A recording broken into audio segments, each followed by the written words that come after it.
Have you ever done a podcast? Never. This is like a first time for me. I'm a complete virgin. In fact, I got invited. I'll start with this. So I don't know if you know this guy. He does this Theory of Everything channel. Yeah, Um, I think he's in Toronto. yeah, I think he's in Canada, right? Yeah. And he's invited me way at the beginning of his channel, and to do a podcast or an interview with him. And I feel really bad, like because I kind of I wanted to accept, but I also didn't like the idea of being slightly out of control with someone I didn't know Hmm. very well. Like, so since I know you so so well, I feel pretty sure like where I'm in a safe space. Well, definitely, if something needs to be cut, it'll be cut. Yeah, So, yeah. yeah. And so Yeah. and this guy's really grown. Like he's interviewing like serious people now, and he still occasionally asks me, do I want to come on the channel? And I'm like, I don't know, because he also he's pretty hard, right? In his interviewing, he dives deep, he Hmm. goes hard, and I'm not sure I'm quite ready for that. So you're not a podcast virgin. You've been doing podcasts for Well, a while, yeah? yes and no. I mean, yes, but I wouldn't say like it was very professional. So the only one that I did was this physicists in the wild, Hmm. where I interviewed people who had PhDs in physics and then went on to do other things. Right. And I kind of had no idea what I was doing there.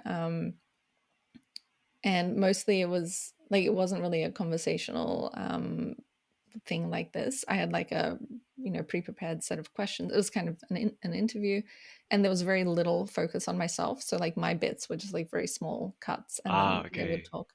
Um, and I didn't care very much about like quality of video or quality of sound or like any kind of quality. I was like, I'm just gonna do like the Yeah. raw thing. Because I thought that the content was so valuable Mhm. that people will watch it despite it being crappy. I totally agree Um, with that. Yeah. So I mean, I've never done a podcast, but I've recorded lots of video, mhm. and the one thing that matters is just sound. The quality of the video is basically doesn't matter. But Yeah. if you get the sound right, then you're golden. Well, I hope this microphone is okay because yeah, It like sounds perfect to me. I Yeah. was recording like the other one. I just did it on my MacBook, and I don't know. It was okay, but yeah, it Yeah. wasn't great. Oh yeah, the other problem was, so I was like recording on like doing it on Zoom, and it would Hmm. do this like super annoying thing that if two people were talking, it would just like cut out the sound of one of Ah. them. Oh, that So that sucks. Yeah, that so sucks sometimes totally. like I Yeah. would ask a question, and then like they would start answering, and I'd kind of like do like a follow-up like in the middle of them answering, and then it just Hmm. it was You really mean bad. you like cut in while they were answering? Yeah. What did I say? No, no, it's cool. It's cool. Um, Oh, I uh, said follow-up. Yeah. No. yeah. um yeah, but it was like kind of funny because okay, so I'd been like thinking of doing that podcast for like for forever, and like I don't know if you have this habit that you don't want to do something unless like you're going to do it really really well. Yeah.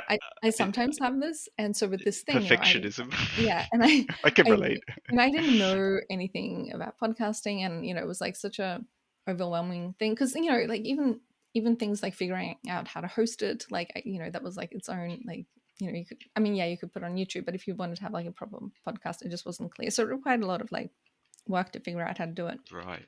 And at some stage I was like, okay, if I just worry too much about it being perfect, I'm never going to get it done. So it was like a deliberate choice to just go and do it and let Yeah. it be crappy. Yeah. But like like when I would post it, I would have several well-meaning friends like contact Oh, me yeah, and be yeah, I like, know. Yeah. oh, Yeah. I suggest you buy like this kind of camera to get better audio, or like, oh, do you want to borrow a microphone or something. So I mean, like Yeah. it was helpful, and in fact I bought the camera that my friend suggested, and I borrowed the microphone, so Right. so it's like good. But I was kind of like, no, I'm doing this deliberately. It's not that I don't know what I mean, it is that I don't know what I'm doing, but I also, it was a deliberate choice just to get the stuff out there. So 100%. Like yeah.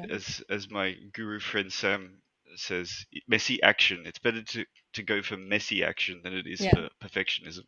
Yeah. And I love it. I love messy action. It's the only way I get anything done these days. So She's like, screw it, I'm just gonna do it. Yeah. But so then, yeah, with the podcast that I had, I was happy that I got there's some statistic that, like, I don't know what it is, but it's like 80% of podcasts don't make it past the seventh one. So Okay. so Yeah. so I made 11 episodes, and so that was All right. great. Yeah, you did But I it. was like so burnt out by the end of it. And I think Mm. one thing that I was doing was that there was like, well, I first set up like way too many gimmicks that then like required too much like Ah, preparation. okay. Like I was set up in front of like my whiteboard. I had these like animals in the back. Every person had a different animal. And then also I did like a heck of a lot of post processing. So the interviews, sometimes Yeah, they were that's like, death. Yeah, that's a they were killer. like Yeah, an yeah, hour and a half, and I would like cut it down to like the 20 minutes or 15 minutes of like the best content. And yeah. so yeah, that was just like too much. So I knew now, like, if I want to do another podcast, it would be very like, long form and Absolutely. minimal editing, Yep, except to yep. like Minimal to uh zero editing. Yeah, to if I say something that's going to get me sued, I'll cut that out. But yeah. yeah. I Yeah. look post. I learned early on that post production just kills you, and that's why I set up my camera in the lecture hall. Mm, I press record and I walk away from it, and then I just import it and dump it. And I mm, know it could be better. And like the well-meaning friends thing, like people still come up to me and they helpfully tell me mm, how to be better at YouTube. mm. Um, uh, and they say things, you should have intro screens and music, blah blah blah blah. And like I'm not, like no, then An I would do nothing. interest grid. Intro scene or an Oh, intro, interesting. Yeah. yeah, Right, right, right. or an interest grid. That sounds pretty cool. Yeah, I was like, that's, I've never heard of that. Yeah, I don't know what that is, but Yeah. I should get one of them. Um, yeah, and so if I did any post production, I would never get any videos done at all. Yeah. It, yeah, so I love it. Messy action is the only way to go. So I actually, I thought a little bit about like what topics I wanted to bring up, and one of them Oh, was please. one of them was your YouTube channel. So I'm glad that you brought it up. Okay, so it organically came up. Yeah, Yeah, yeah. yeah. So Um, so I guess one reason that it really stands out to me, apart from just being awesome, uh, I am surprised at the number of subscribers you have and the number of videos you get given the content. Because, or given like the topic, I've had various kinds of ideas, business ideas, where like often the audience is theoretical graduate student theoretical right. physicists, and Yep. always the thing that I convince myself of is that the market is just so small that like Hmm. there's no way this is gonna like make any money. But then you're giving lectures in graduate level quantum field Graduate theory, level. Yeah. and you have like thousands of views, and you have like Yes. hundreds of thousands of subscribers, and It's nuts. It's like nuts.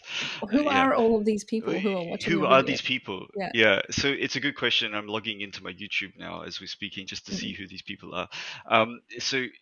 I also had exactly the same idea at the beginning. The story is very simple. I had some spare money from a grant. What can a theoretical physicist do with money? We'll buy a camera.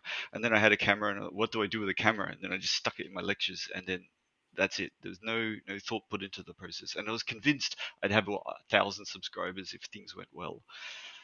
Now I have 20k subscribers, and I'm just looking now at the stats to see where they all come from, and I'll give you some sense in a minute of what that is. So my popular, as far as the popular video, which is quantum field theory, which is also nuts to me. This is so strange that people would want to watch uh, me talk about quantum field theory, because I'm not a quantum field theory expert at all. I'm just some guy who had to lecture quantum field theory once, and I happened to put the camera in the room, but they're and so so. good, like Uh, I've been in like several different kinds of quantum field theory courses, and like I would say yours is the best. It's very good.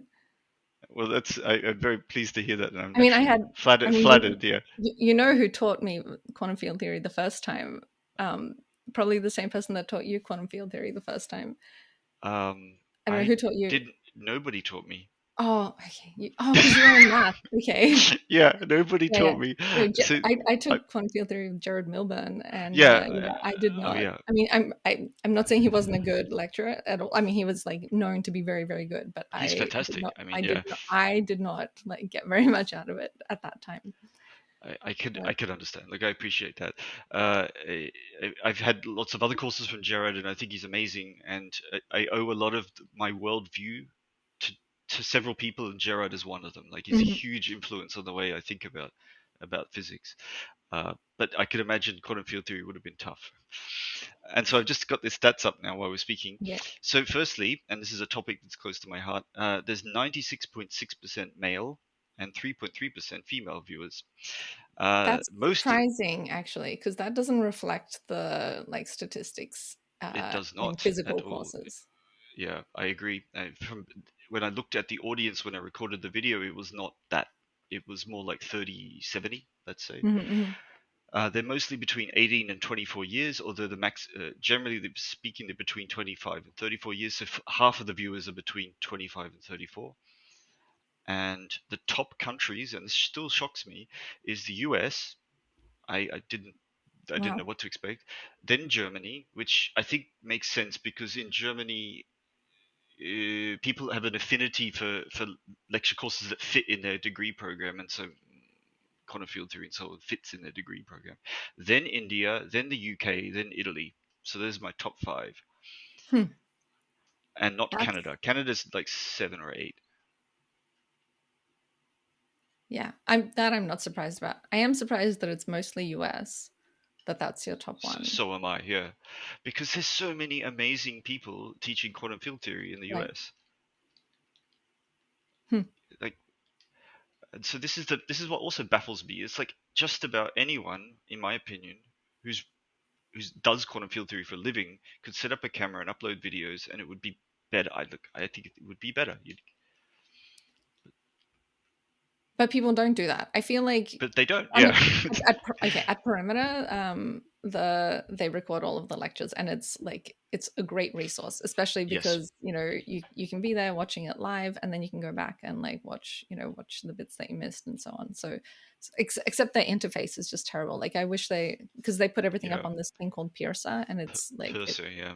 um, but yeah, I don't know if they started putting stuff on YouTube. At some stage, they were talking about putting it on YouTube. I don't know if they I did. think it's Um, essential. Well, maybe not. I mean, well, we'll maybe touch on that as well. But uh, maybe we're in a post YouTube society already. But why? Why? What's? Oh, you mean like TikTok or something? yeah, yeah, that certainly. I think long form is suffering hard at the moment. Long form content.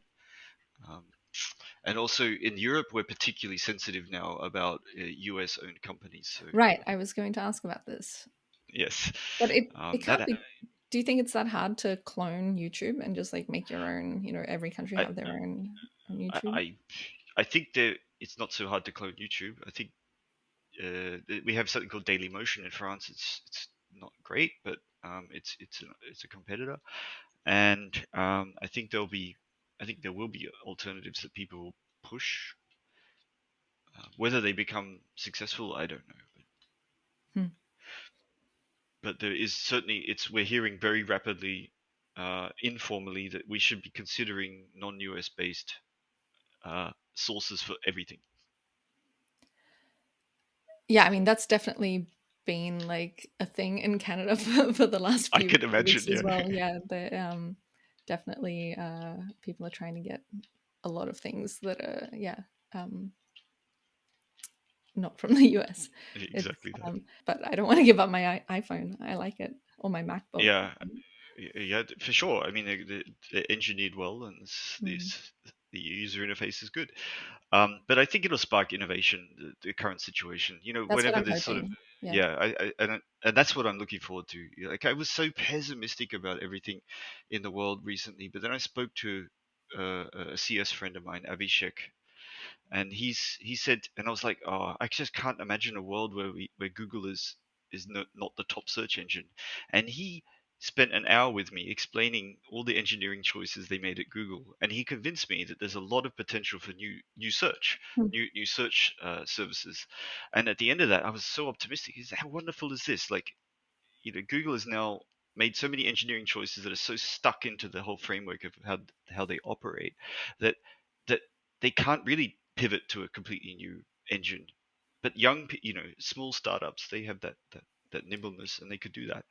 Do you still use search? Yeah, that's such a good question, isn't it? Yine, yes, no. Yeah. Yeah. Yeah, yeah, like it's really bad now. I do use ChatGPT Mm. increasingly to do search. I use Google Scholar to search. Someone told me that that's actually pretty good. Still, Oh, like looking for papers and stuff. exactly, Yeah, yeah, yeah. that works. It works. But Google, yeah, I'm using it less and less. It's true. Yeah, because I remember reading, maybe it was a couple of years ago, like reading that like Gen Z doesn't use Google, and I was like, what is going on? Because Yeah, like you'd start to get this like interacting with people, you start to uh, be like, why don't you just Google this, right? It like yeah. and then I remember reading some articles, I can't remember where, but they were saying that yeah, young people just don't use search engines anymore. They search directly like in the apps. So they would search in Hmm. YouTube or in TikTok or whatever it is. And to me, like that was just like Interesting. Yeah, I didn't know crazy. that. I was Yeah, like, oh, this is yeah. like a really bizarre world. But then, yeah, in the last 6 months, I feel like I just use ChatGPT for Mm, most things. Uh, and it exactly. gives you like links to Yeah, things, and somehow it's just become my default app to like find something out, which like yeah. is not great because if you don't follow the links and just trust what it says, Oh, it's you like can't trust anything it concerning. says. Yeah, yeah, So I have this mental image of ChatGPT. It's this master's student who's super well-meaning. Like they really want to impress you. They want to yeah, want to yeah, be your friend. They want to help the professor, and they want to do everything right. And even if that means making shit up. And so then if you have that mental image in mind, it's very interesting because then it helped me reframe yeah. a Mm. lot of the hallucinations. And now I can like, okay, yeah, yeah, yeah. I see they're Yeah. trying to impress me. It's not that it's That's correct. interesting. Yeah, I Yeah. don't think I developed a mental model although it does sometimes. Its personality does remind me of people that I do know, Yes. and then I'm just like, This is so it's funny. looking Yeah. so me. Yeah. Yeah, But I've actually started doing research with ChatGPT open now. right.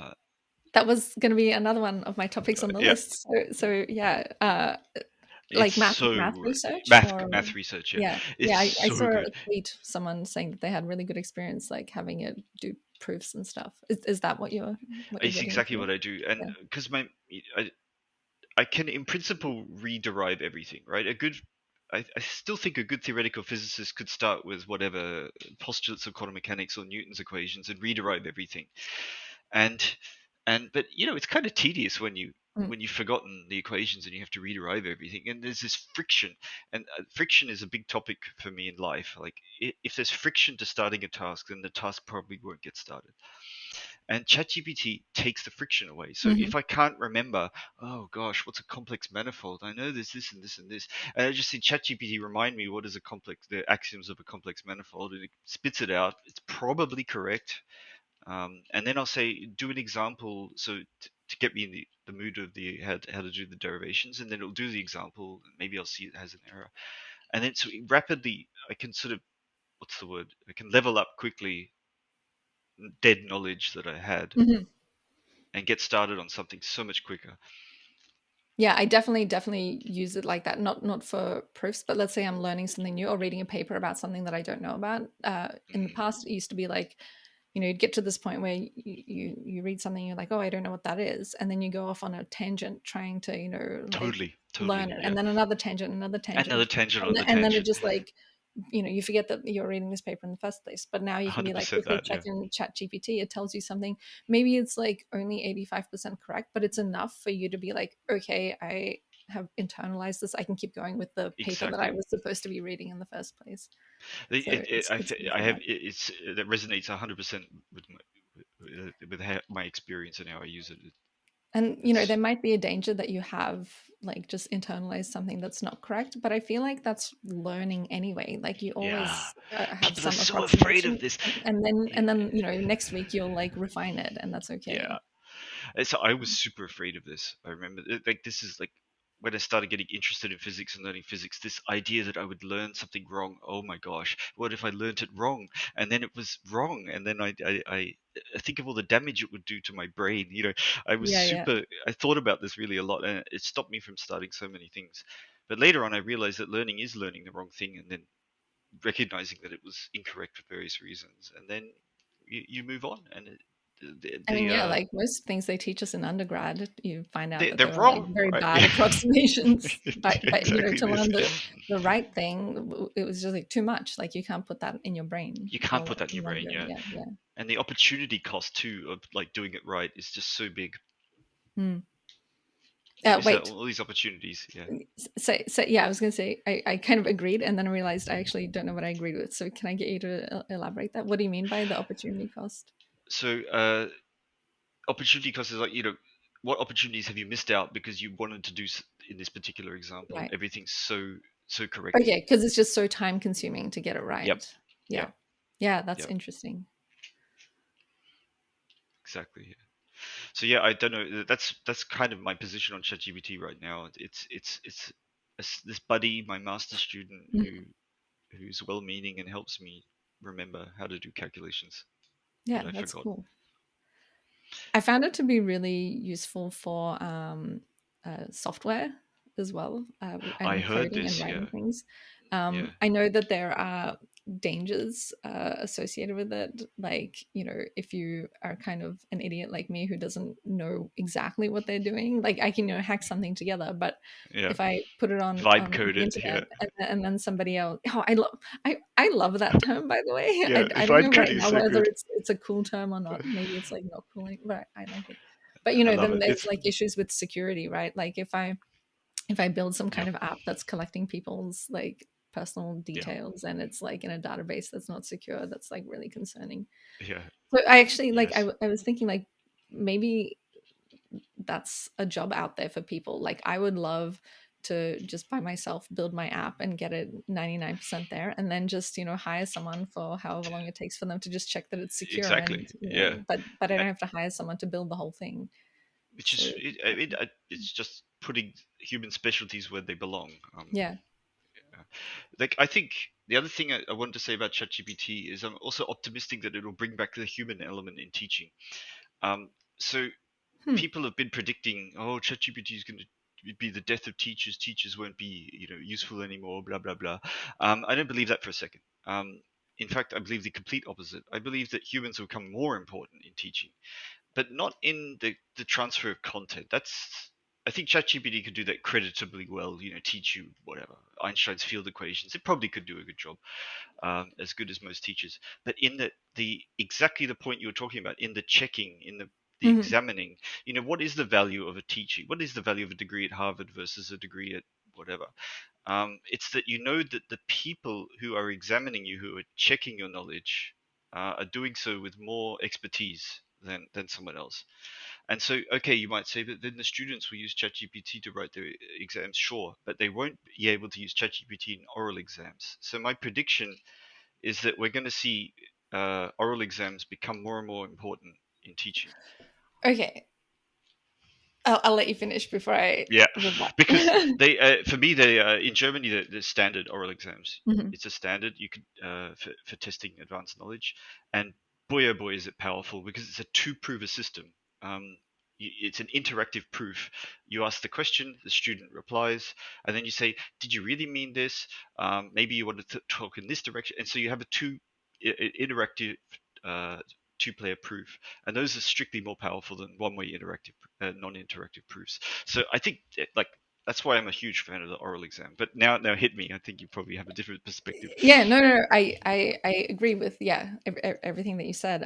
We also had when I was at Perimeter teaching in the Sci program, we had oral exams for the major courses, and I also thought they were like good at you know digging into various kinds of things. Yes, But I at the same time like I would have never passed an oral I exam. know. This is the irony. Yeah. Because I don't. That's just not how my brain thinks. Like Yeah. I'm very, you know, you know, even doing this kind of like podcast is like kind of scary for me because I'm usually not Mm, very good at like thinking on the spot. I need to, you know, take some time, go lock myself up for like half a day and like think through something carefully or write it out and stuff. And you know, I don't like going on panels, for example, because I have to like oh speak yeah. off the cuff and so on. And yeah, and I think for me, that would have been just like I would have not gone through, gotten I through. would have crashed and burned. Like Yeah, let me be clear. and I think I don't, I mean, I don't have these like figures off the top of my head or the research off the top of my head, but I do recall there being discussions about how maybe it biases against women because, like, I don't know, women are It's less confident. 100%. Or I don't know You'd what the have reason is, but no, just unconscious bias by itself would be enough to bias it against women in this situation. It is a confronting situation, and you should do some training before you are mm, allowed to do an oral exam. yeah. So I would say I definitely was not trained to do oral exams. Like we were thrown into like, I mean, sorry, do you mean as an examiner or As as an a examiner, yeah. yeah, yeah, as an examiner, I was not trained I well know to do this that, is and I ridiculous, isn't it? wish I was. Yeah, I wish I Yeah. was too. Yeah. I, okay, there's a lot of students who maybe have suffered as a consequence of my learning curve, but now I think I've got it together, but Yeah. it took a while. Yeah. I would have it resonated everything you said. In particular, how we started. I don't like off the cuff situations. I'm actually pretty scared of them. So a panel discussion for me is the ultimate nightmare. Yeah. Um, I oh my gosh, no way, no way. I would never do it. I decline hereby all Yeah. the Yeah. invitations Yeah. for the rest of my Yeah. life. I will stand and give a lecture to a hall of 1,000 people. That's not a problem. But holy no, no, no, no, no, no, no. Yeah, I've Um, given like a couple that were like career related, and that was okay because I can just kind of talk about like what's happened to me. But yeah, I think I once when I was still at IBM, I had to go on a technical panel, and like, oh man, I was yeah, it was just very nerve terrifying. wracking. I mean, Yeah, I've moderated panels, and that was yeah, terrifying yeah, enough. Yeah. yeah. I don't want to do that again, but I will if necessary. Yeah, I don't. Off the cuff is tricky. It's tricky. And it resonates. I think I would not have made it through my degree if I had to do oral exams. I just don't think I would have. Hmm. That's the irony of. I don't even know how students make it today. I mean, No, I like, like I can't. yeah, I yeah, feel like students these days like have to do so much more to yeah, get their credentials than at least in my day when I did. yeah. Like I Yeah, kind of I I feel like remember. they don't even like deserve like to be a PhD holder because it just seems like so much harder now. It's so hard, yeah. I mean, I say we, right? We just piss farted around half the time. Yeah. It's No. like I think it's fair to say that, right? We did a bit Yeah, of physics and then yeah, go ahead. it chilled out, right? And just went places, did things. Yeah, I I feel like most of it was fun. Like definitely there were periods of time where I don't know if I ever wanted to quit during my PhD. Definitely after I was. But I mean there were periods of stress, but Yes. for the most part, like it was pretty chill. It was like so I for most of my life, looking back, I always thought that the PhD was like the highlight of my life. It was like the best times of my life. And it's only now since I quit my job and started doing my own thing that I've like got that feeling again. And now I'm like, okay, now this is the best time of my life. Like I feel like Yeah. I'm back in grad school, but I have like wisdom and age and like I'm Yeah. Isn't eating that ramen awesome? noodles. So Yeah. yeah. That also that hits a nerve for me as well. Like certainly when I was doing the honors masters, right? Honors Mm, program in Australia. Uh, that was like when I felt most alive, I think, in mm, my memory. And then moving to the UK postdoc, that was also pretty amazing period of time. But then after that, this is like this grey dark patch where life wasn't better. And yeah.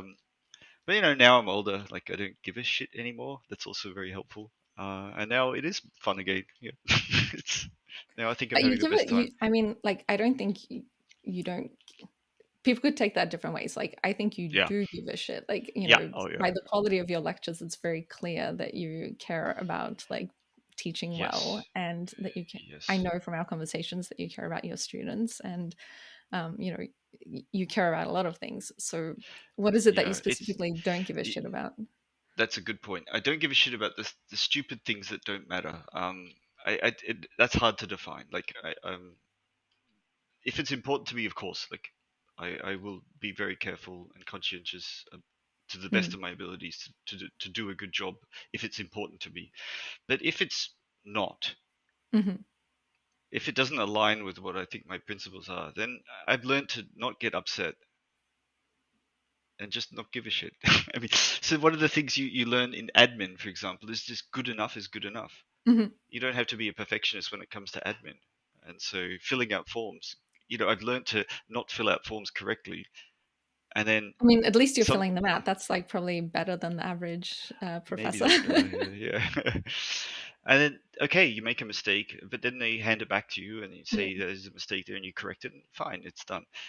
And Do you have any like friends in admin? I don't mean like people who like you're friendly with at work, but like people who like you'd hang out with and they would talk about how much it sucks dealing with professors who like don't fill out their forms. ooh boy, ooh boy, you've Because I touched on have friends something like that, hard. and I definitely Yeah, empathize with them. Like it, yeah. yeah. Um, yeah, it's a bit dangerous actually to talk too long in this direction, but I want to answer it.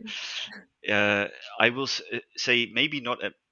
I'm, I may know people in on the other side, Mm-hmm. and I am shocked at what the stories I hear, at like the negligence of professors in general. Let me say it like that. I just Yeah. can't go any Yeah, details. yeah. It's No, just okay, I won't dig, it's but I it, have, yeah, similar experiences. Yeah. yeah. I have a Well, lot of respect for people in admin um, and public servants. I think they get a bad rap. It's yeah, of course, there's a bad egg here and there, but it's not a good job. It's not an easy job. yeah. Yeah, so then the question is, like, do you want to be a conscientious professor or do you want to just not give a shit? Because, you're making this Ah, choice to make your life easier, but, yes, you're making other people's lives more difficult. more And, difficult. I've been in, so I was never a professor, but the position I had perimeter, it had elements of, It's comparable, right? Yeah. similar, yeah. Mhm. And definitely at the beginning, I was very much wanting to be very conscientious, both to the administrative staff as well as to my students, because when you're like a student and dealing with Mhm. professors, you keep, I don't know whether you kept that list, but I actually had the list of things Professor Aggie will never do, and Yeah, tried yeah, yeah, very yeah. hard not to These like do those principles, things in yeah. the first year, and then that just goes out the window after It you're just like, goes okay, out I'm the just window, going to yeah. burn out, because Yeah. and then you understand why everyone is the way that they are, and whatever. I So yeah, yeah, I I look wonder what your experience was like. that's a really very fascinating. I had those principles, like these rock hard principles that I was like, these people are so terrible. I will never ever do this. Yeah. And one of them was like not answering emails. Um, it was a super print. I thought this is so frustrates me when people don't read answer emails. Professors just don't answer them. And now I shamefully admit there are emails that sit in my inbox for like Mhm. 4 weeks that are critical. Like they're not even like important. They're like critical, Yeah. and I can't get to them. It's not that I don't give a shit. I actually genuinely think that it's important, and I still don't get to it because of X Y Z. Right. Mm. Um. So, I want to circle back to something about the principles. To me, the important lesson I learned is respect. I Mhm. think that's we're circling around this word, and I want to dive deeper into it. Basic human respect uh, will get you a long way, and if that's important, um, then you'll do things right. That's Mhm. and having respect for admin people, having respect for people in the show, just basic human respect. Having respect for your students, having respect for the people who work for you. I think that's the most important principle of all in defining what I give a shit about. So Yeah. No, I like that, and I definitely agree. I don't know if I succeed in implementing this 100% of the time, it's but hard. I It's agree hard. with the Yeah, principle yeah. 100%. Yeah. So that's how you can tell what's important to me is like, is it violating this core principle of respecting people? And if Mhm. it is, then you'll see me, yeah, change my behavior. So I wonder if yeah, if do you want to explore that more, or do you want to change Sure. topics, or do you So have to go? because When do we want to? I do not. This is open ended. Okay. So when the first of us just drops dead from exhaustion, then that's when it ends, right?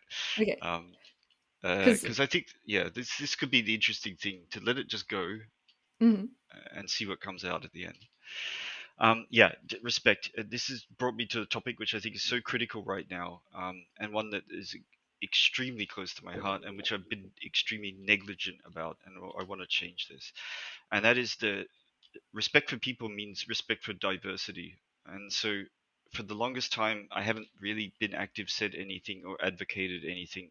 I wanted to stay sort of apolitical on this topic, but now I realize that it may be almost too late in a way. But whatever, the best day to have done something would have been yesterday, but the next best day is today, right? Mhm. So I want to make a difference. I want to make a change, and I want to encourage diversity, particularly in physics, because this is my area, but in the world, right? The world right now. Mhm. I think it's really scary to be trans right now. I think it's really scary to even be queer right now, from what I'm hearing. And I mean, I think that, and also something I've noticed anecdotally. I don't have any numbers yet. Is I've also noticed that the gender balance is swinging back in physics. I don't know. Maybe you can confirm or deny. You might know this better. It used to be it was like 99% male, 1% female. Then it changed. Actually, Mhm. it got better. It got better for the last 10, 20 years, I would say. And now I feel the pendulum is swinging back when I look at my course list and when I go to I conferences. Yeah. Yeah, I haven't been looking at the numbers, and my personal experience at Perimeter was in the Sci program, which put a lot of effort into getting gender parity. So most of the time we were close to 50-50, and I don't know Right. what it's That's like an that's in recent yeah. years. What I have noticed is, I always thought representation of women was low in physics, but then when I Yes. started hanging out with the software developer crowd, like in the startup scene, it's like really bad. Like I You hosted mean it a gets worse? oh my god, like it's just unbelievable. Like there are meetings where there's like 60 people, and like it's like me and another like woman are there. Like it's really really low. Sometimes I'm like the only one in a room, which like Right. never used. That's like stories you hear like from physics from 30 years ago. Like Indeed, indeed, I, yeah. I, I don't know the last time I was the only woman in a room, like in a physics setting, but in like the AI startup scene, like all the time. So I feel I like agree physics too, is yeah. doing really well compared to like software or computer Interesting, science, yeah. and I at don't, least I mean, okay, but that might be different in courses and at university. yeah. Like maybe they have higher representation, but just in like the not volunteer, but the social events that people go to, like the meetups and the Mhm, like mhm. demo sessions and stuff, they're predominantly male. And maybe, I mean, I'll get back to what you were saying, but um, that might somehow be related to what you were saying about the YouTube numbers. That Mhm, in the mhm, mhm. courses, Yes, like there's yeah, more women, but then people who are voluntarily watching the YouTube videos are mostly men. And yeah. I don't know if that's That's exactly what I was different. I aiming don't know. at as well, yeah. Yeah. I do, look, it's the leaky pipeline is probably Mm. one of the core issues here. I don't think women are less interested in physics at the beginning, but boy, they're less interested by the time Yeah. they get to the undergraduate already, and let alone Yeah. into the advanced courses. Uh, So I want to make a controversial statement here. hit As a me, person yeah. who left academia, like I Mhm, don't know, yeah. it was over 10 years after my PhD. So I was in there, for I wasn't going to be You one of held on those for a women that while, left, right? yeah. Um, and after I left, I realized how like wonderful the non-academic world is, and how many like, I thought industry is very um, it's a lot more appropriate for someone like me who's a generalist and wants to do lots of different things, and then stepping away from industry and to just like really do exactly what I want to do my own thing. um like I am just so much happier. And now when I talk to a lot of women who are like that as well, and I feel like, yeah, it might be a bad thing for academia that women are leaving, but it's not bad for the Mhm. women because they're actually It's not, making their yeah, lives right. better. So like That's so then is that do I controversial? want to Maybe not. do Yeah, I want to advocate for more women to stay in academia? I don't know. Like maybe they yeah. should leave because it's better out there. Actually, right, right. Why not, right? I mean, I think it's bad for us. Bad for people who are at the top. It's bad for the field. It might not be bad for the individuals, as you say, right? If you're Mm, in an abusive relationship, then what you should do is get the fuck out. mm, That's the only solution, right? And but it's bad for the field because of the diversity brings different viewpoints, thing, and that for me is like the alpha and omega of the whole situation. We want different viewpoints. If we have 100 white guys, cis whites, looking all in the same direction, then you're all going to see the same things, and you're going to have the same solutions. And I've seen this time and time again, um, as a supervisor, particularly Mm-hmm. in research projects. Uh, Physics is so ridiculously fad driven, and why? Because there isn't actually a diversity of viewpoints. It's just like everyone says that's an important problem. Then like a swarm of fish, all the physics Mm-hmm. that suddenly is talking about the SYK model. It's not that the SYK model is per se Mm-hmm. uninteresting, but why are we all talking about the SYK model now? Mm-hmm. Um, and so that I put down in part to a lack of diversity of viewpoint, and that's where I think the field suffers, but not the individuals, as you say. So I don't want to contradict your point, and No, no, don't no. find it. Yeah, I don't No, find it I that think, I mean, like, controversial. Yeah. the obvious like thing to tie both things together is to, or maybe academia just needs to be like different so that it's, Mm. not better for people to leave. But I don't know how you. Yeah, I I mean, think people are academia. trying for decades to make it Yeah, different, and it's like there's a whole genre of complaining about academia, right? yeah. Academia sucks. It's a tournament, and there's one or two winning positions at the top, and there's 100,000 entrants at the bottom. Mhm. It's a game. It's a war of attrition to get to the top, and it's a resource based reasons for why it's such an attrition. There's just not enough resources to hire more professors. There aren't. It just isn't. Society's not willing to pay the money. Uh, So I guess we could go in a few different directions, but one that I yeah. might want to take it to, which is also something I've been thinking about for well over a decade, and it's sort of related to what you were talking about. But this is the idea of doing like legit legit physics research, but outside of the academic setting. And I don't mean like applied physics research in, at IBM Quantum or something, but like Mm, real, like foundational, fundamental theoretical physics um, outside. And the reason that I think it's related to what you were talking about is this idea of diversity of thought in academia. yes. Like maybe if you're outside of the academic setting, you can work on things that you know are slightly different. But then the danger is, are you going to turn into a crackpot, and is anyone Yeah. going to take you seriously? And I don't really know how to like reconcile those two things, because even I'm trying to do this like outside of the academic setting now, but still when I encounter other people doing it, I'm like, oh, you sound like a crackpot. Yeah. Yeah. And it's like, why am I even thinking that? Oh, because they're like signaling certain things that make me Mm-hmm. think that they're a crackpot, but I'm not really like evaluating, because it's really hard to like evaluate things on their own merit when things are like really really hard, Yes. Yeah. and Yeah. so so Ah, I yeah. wonder what Oh, you think oh, about that. oh. It's such an interesting discussion. There's a lot of gatekeeping going on as well in the academic community. We have our privileged positions. We certainly don't want to share them once you're there. I Hmm. earned this position, and the gatekeeping keeps the citizen scientists out. But I love the idea of a citizen scientist, and Hmm. I've met them, right? There's teachers at the school who have PhDs. Um, there are people in engineering jobs who come back to research after Hmm. a successful 20-year career, and then they have money and they get time and resources, and they do legitimate research that's not Hmm. crackpottery, right? uh, and so I would love to encourage more citizen science. I think that it's a beautiful world, if that works out, and there are enough trained people to do it. It's not it's a training issue, right? You at least need to be trained in the social norms of the Yeah. scientific publishing. Right. Otherwise, you will come across as a crackpot. Yeah. But Yeah, so this that's is this is kind of, and so it's interesting that you're using the term citizen science, because to me, citizen scientists are people who are not trained as scientists but still can okay. contribute in certain ways, like the people who, go and take photos of birds and upload them or something, and Mm, then like people can analyze that, or the people that were participating in like protein folding, like by playing that video right. game Yeah. or whatever. And so I tried to like create maybe like a different like category of people who are the people Mhm, who mhm. are trained as Yeah. scientists, but like are doing science outside of the academic setting. And I temporarily, I gave it the term denizen scientist. I don't know if that's a Ah, very good, if that's a that's good like brand, but at least just to have something to categorize that yeah. differently. Yeah. Okay. I get And that. the advantage of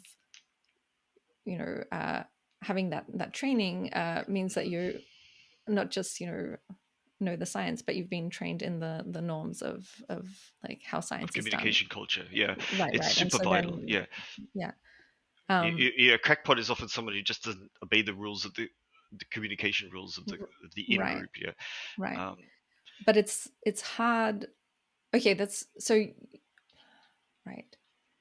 When you say communication rules, what do you mean specifically? And I um, wonder if is this the only thing that distinguishes someone it's not the from only. No, no, no. right. This. Her name's going to come up many times. Angela Collier, of course, has a video on crackpots and their definition.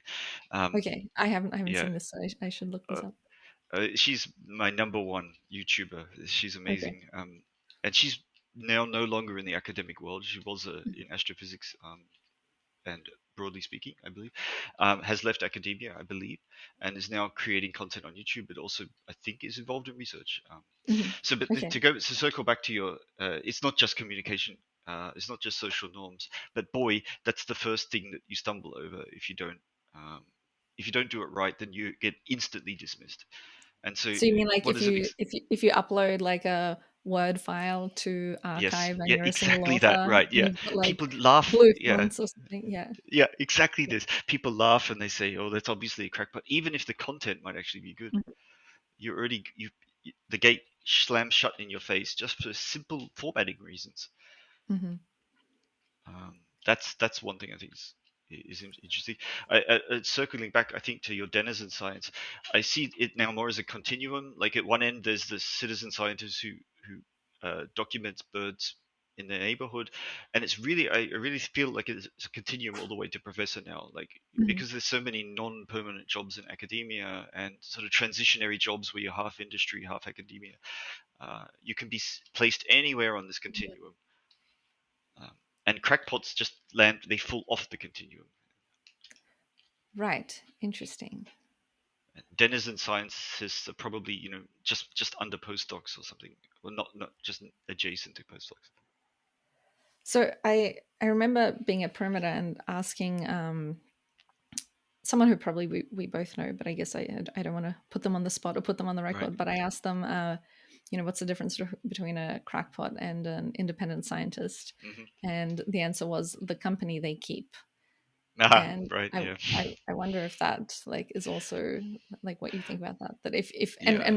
and I guess I took that not socially, but as someone who is like integrated with other scientists and is doing work Mm, that other scientists are like reading or mm, having hmm. conversations with them about it. Yeah. Yeah. I could give a nuanced and balanced answer to the question. I don't quite agree about the company they keep point, but I think it's important that you're connected to the Hmm. scientific community in some way which is based on mutual respect, uh, and that means that scientists have to somehow accept you. Hmm. There has to be a couple of links between you and the scientific world, and to create these links, it might actually be pretty easy. I've had many people approach me asking me if they could maybe take up a PhD or do a master's research project or something like that who are older, different career Hmm. paths. And they had links then thereby through me, and then we taught them the social norms, and then they could interact and develop more links with other people. Okay. So the company they keep, I mean, a crackpot is certainly usually identified by the fact that they have no links to the scientific community. Hmm. Not always, though. Yeah, I think that's reasonable. What about people who uh, are in the scientific community and are professors, but you could call them crackpots? Like Yes, there what? are a bunch of them around. Yes, But they somehow get a free pass they get because a free pass, they have don't the they? position. Yeah, because how do you sack them? Often they're known. I'm not going to name names, but people, of course, everyone knows who they are. They say, "Stay away from." Mm, Hmm. he's stay away from Mr. X. He's a crackpot now, um, and you just can't fire them. That's the main problem. It's just too Hmm. difficult. It's like it's less expensive to let them do their stupid shit than it is to go through the legal proceedings of firing them. Yeah, they've only got 5 more years or something maybe. Do you guys, are you talking about specifically in Germany, or Uh, uh, somewhat, but not completely. Yeah, because like in Canada, for example, there's no, I think they can't like force people to retire. So in principle, like professors could just go on forever, yeah. They just, oh, and no, some no, of we them have do. a forced retirement at 67, Okay, so at least we know okay, we're rid of them then. yeah, yeah, yeah. Like my big wish is that I don't turn into one of these. Mhm. Like, Right, but if you're already starting to say things about how there's like yeah, the topics that people are doing in science are, I don't remember what terminology you used, but that yeah. there's oh, what did you say? Uh, Trends that people follow certain yes, certain yes, yeah. trends Yeah, and so on. already So puts me already that's slightly on sounding the a bit, crackpot. yeah, Yeah, yeah, it's a yeah, bit out there, isn't it? Yeah. yeah. But no, this fads. It's so Ads, right? ridiculously That's the word. Yeah. fad driven, and that's why Australians. People ask me why is there a disproportionate number of Australians in academia.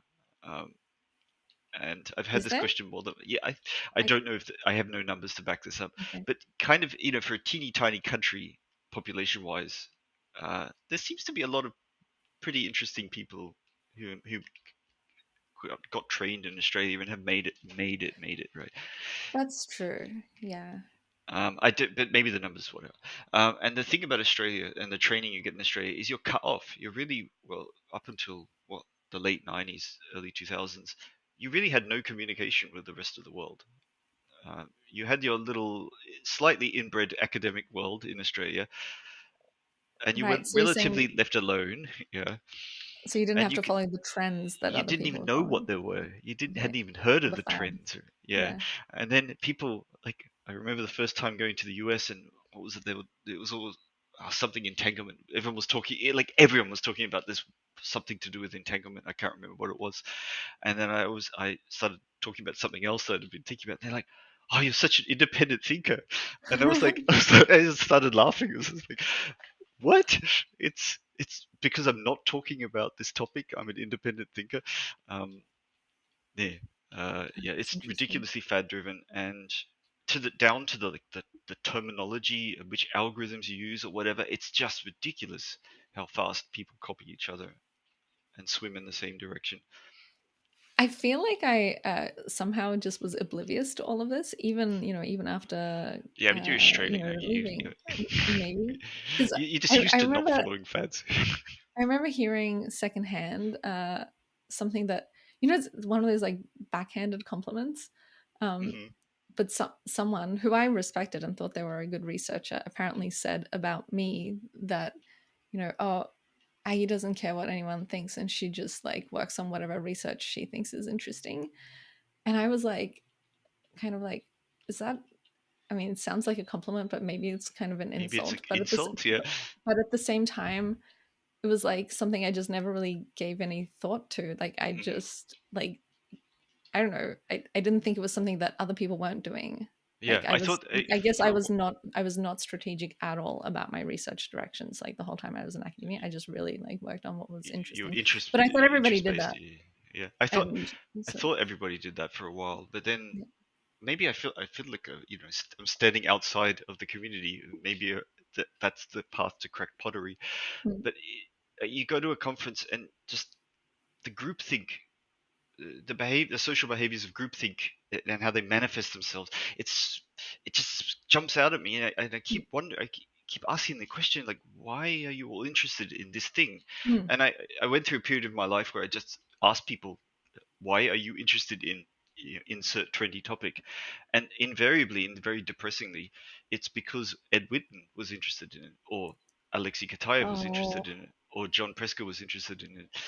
And while I respect all these people massively and they have made contributions that I could never hope to manage to approach, isn't that a depressing answer? Like, yeah. That's like the opposite of crackpot. yeah, sycophant. I don't know, whatever it is. Um, Hmm. And I still ask people this: why are you interested in this question? And so often it's insert big name here is interested in this or said it was an important problem, Which, yeah, like could be true, but which then is do you true. want to be fighting the other like 100 people that are going to be working on the same Exactly. problem? Yeah. Yeah. Independent thought is, I think it gets rewarded, but of course people get they understand the rules of the system, the tournament very quickly. They grasp these rules, and they know that it is more effective to work on a trendy topic, and then you can game the system and get Hmm. higher quicker if you do that. Um, that's I think that's probably the ulterior motive here is if you've solved a problem that Kataev says is important, then of course you'll be catapulted to the top of the social hierarchy and be exposed and get more But then, job okay, offers. so I feel like a lot of times people don't want to leave academia because Hmm. they think that in the real world people do all this like politics and selling Yeah, yourself and like strategy and stuff, and but like people do that in academia they as totally do well. that. And Yeah. so is it just misguided? Is it just like young people who haven't figured that out yet, who like reject the outside world for those I will. reasons? I'll look. Or it's like, I know, I almost feel like if you are going to be like that, why don't you go be like that somewhere else and make way more money? Like, why? Exactly. Yeah, yeah. This What baffles is me. it? Yeah. What is it that What's they're trying to? Maybe what they are they? just like the prestige, like of Yeah. being, a top professor, or Um. I don't know. It's a fascinating topic to me. I really love this. Um. I don't know because these people, if money was the motivation, Mm. then they could make shit tons of money Yeah. and be intellectually challenged in other places. There's no question. But they're desperate for the prestige that they can get in the academic world, even if it means less money. So I've seen the looks on people's faces when they explain to you why they're in the field and why they want to do why they want to get to the top. And so it's just like maybe they just the approval of a thought leader is more important Hmm. to them personally than money. And I Which don't. is, yeah, I guess that's fine, but people have different things that they value. But I guess I thought that the reason people got into physics is because they find doing physics interesting, right? And I then thought and then this as they're well. Yeah. and then they're like, okay, I'm going to give up all that money and stuff because I just really want to like do physics. And is it that at some stage they realize like, oh, the only way that I can keep doing physics is if I get one of these fancy like faculty jobs, and then to get one of the fancy faculty jobs you have to spend 10 years selling your soul, and then the hope is that you will still have enough soul left for you to like do curiosity driven Exactly that. research once you get the faculty job, Yes, or is that I've kind of had that same conversation with so many people at eye level in the community mm-hmm. who've been on a similar path. You you start off wanting to do physics. I think that's true, and you quickly internalize the incentive structure of Mm-hmm. academia, and you know you want the faculty position because then you've made it. Then you can do physics finally, right? Then you can do it, and so you work hard and you try and get the right metrics to be high enough to win the tournament and get the faculty position. And by the time you're there, and I have so many colleagues this way, you've internalized it so deeply you don't even know what it was that motivated you in the first place. And it certainly resonates with me. I mean, that's my own path in life. It was the same. I was lucky enough to get a permanent position in 2010. Mm-hmm. Like I don't know through some kind of miraculous luck, I got this position, and it Well, took. it's, I, um, and then it took a number of years to deprogram myself mm. to the point where I can have this conversation because I Right, like still, 15, yeah, I guess. I So guess 15. I guess yeah, 15. Like or it's maybe not about maybe 10, but like maybe yeah. The pandemic could have kind of did yeah. funny things, uh, but it's for so long you have these incentives and they stay with you. It stops being number of papers and starts being citations. It stops being citation. It starts being grant money. Like how much grant income have you generated? How many PhD students do you have? And people like compare these numbers with each other. And for what purpose? Yeah. I yeah. So I yeah. So sorry, I was just gonna say, like, as you were describing this, like, I was thinking, like, maybe what needs to happen is that, like, once you get tenured position or whatever your full-time position, then there should be like some kind of like intervention that the university Yes. does, like sends you on some kind of Detox program. Yeah. sabbatical, like detox, where Yeah. you like can like become like an authentic Yeah. researcher again. But as I started having that thought, like, is it even in the university's best interest? No, the No. No. university No. No. wants you to keep doing the things that it was Yeah. incentivizing you to do to get that job, to get the citations, to get the grant money. So Exactly they that. Yeah. wouldn't do something like that. They would So never ever. It was not in their best interest. It's you need to be deprogrammed from this cult. And some people never get deprogrammed, and they just whatever, propagate. There's a word starting with P that I can't find. They perpetuate the mhm. system because they never get deprogrammed. Yeah, I love the idea of this sort of sabbatical or whatever. This is it's pretty cool.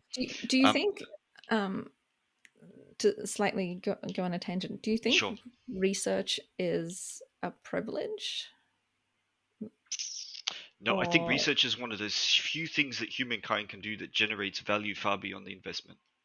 Um, it's of course it's a portfolio of risk research. Like you could Mhm, do safe research where you know what the result will be, and you can do ridiculously risky research where you fail 99.9% of the time.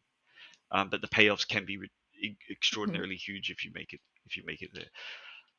So And do you research is a think risk like, portfolio. Yeah. so the people who are ultimately investing, so I guess I mean like taxpayers Yeah, taxpayers and or governments, society. Yeah. Mhm.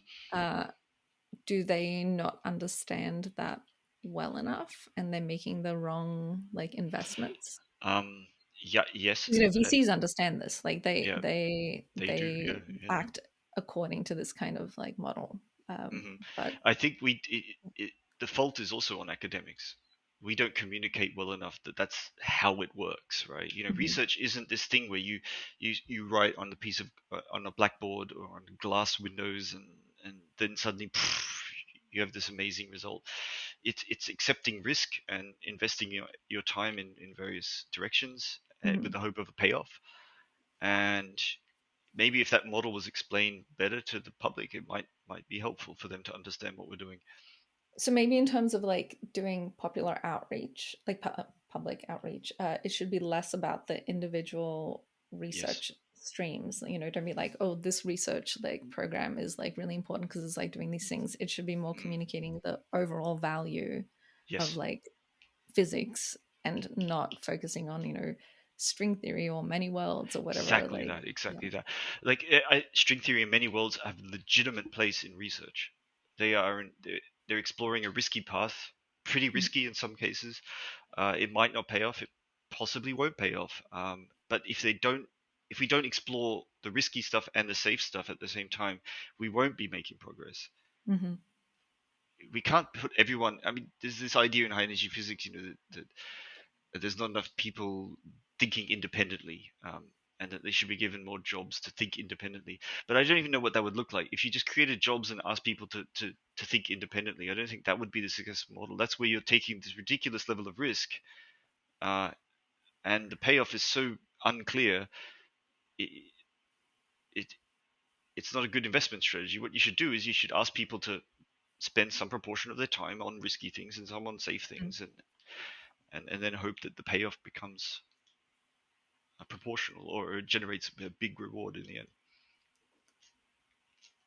So how would you evaluate the risky things? Like, I guess papers shouldn't be just valued for their results, but valued for their motivation. Like, oh, I was working on this problem for these very like well-founded Hmm. reasons, but it Yeah, didn't, work it didn't out. pan out. Yeah, It and didn't then pan wouldn't that out, be but it was great? Would important for this Yeah, reason. because that then would make negative results socially acceptable. Hmm. If you were evaluated on the motivations, I mean, I never thought about this. It's a great suggestion. Uh, isn't that far more interesting? Like, I really wanted to test if this protein would have this effect. Um, I detected no effect, but I thought this was a really interesting idea because of why. Um, and then you get evaluated on the question rather than the answer. That would make the vital job of publishing negative results far more better, far more easier. Yeah, because I feel like people talk about this distinction like in decision making. Someone's Hmm. like, "Oh, that was a bad decision." And it's like, no, that was a good decision. It just had a bad outcome. Like you shouldn't Right. evaluate a decision based on what happened, but based on like the input into making that decision. Hmm. And somehow, yeah, in research we don't do that. We just look at the outcome We and always look at the outcome, yeah, yeah, and yeah, then we never publish the negative results. yeah. Uh, that costs humanity, I would say, so much. This bias towards success bias, Mm. because the amount of time people invest in making those mistakes over and over and over again, Right. um, Yeah. is again an opportunity cost. And it's called folklore, right? It's folklore that this idea won't work. And what folklore means is a bunch of people tried, and they screwed up and it didn't work, and then they didn't publish it. And the only way you can know this is if you know the right people at the coffee break, Right. Right. Right. Right. Like sick POVMs. like sick POVMs. Yeah. Did you try and solve that at some stage? I saw the I definitely. consequences. Yeah, I saw the Me consequences too. of trying to solve this. Yeah. How people wasted away and became husks of their former selves. I thought that's too scary. I don't want to get into that business.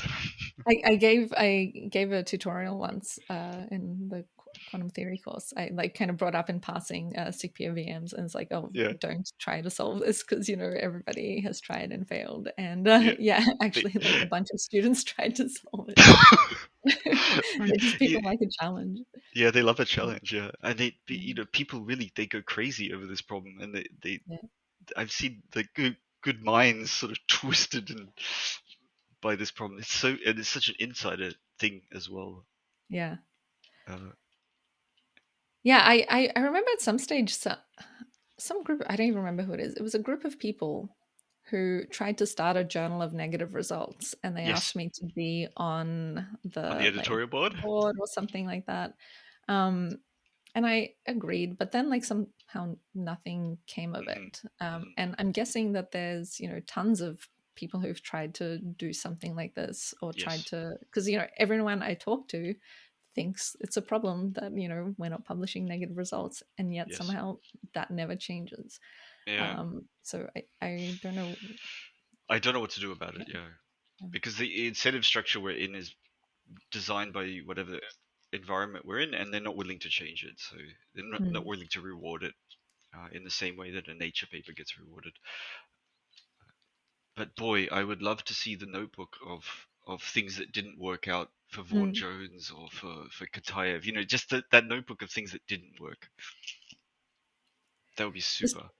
this kind of reminds me of something that I also thought of earlier in our conversation. I think it's John Seipel. Someone suggested this as a way of picking research topics, which is to find the people, the researchers that you respect the most, and then Hmm. go and find their least cited paper, and That's then such like a good work on that. algorithm. Yeah, yeah. Yeah. That's such a good algorithm. Yeah, Which is um, kind of the opposite of like the thing before that, someone saying this is yeah. an important problem to work on. It's Exactly. more Yeah. like this is my Like, least successful problem.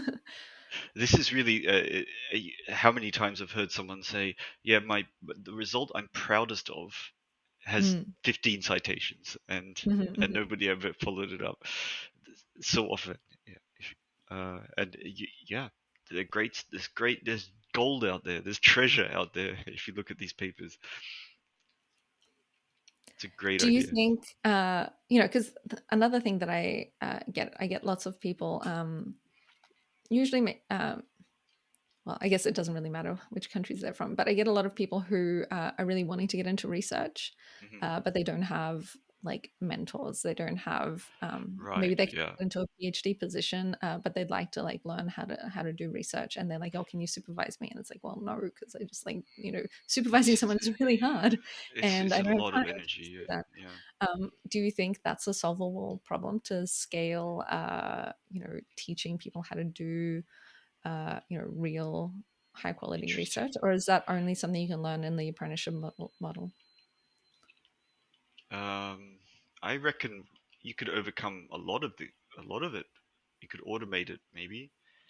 This is just a lot of basic research skills that you pick up from your mentors, and you could have picked that up from, I don't know, an AI agent, right? It doesn't Mhm. need to be a mentor. I mean, So mentors are chat important. Not PhD. Oh no, PhD chat. advisor GPT. Yeah, exactly. Exactly this. Like I found myself repeating after a couple of years of supervising. I just repeat myself. I become. Mm, I'm this very boring tape recorder that you can press the right button and I'll say the same thing over and over again. And I say it to every research student that comes through. And I try and record these things in the form of a blog post or something like that.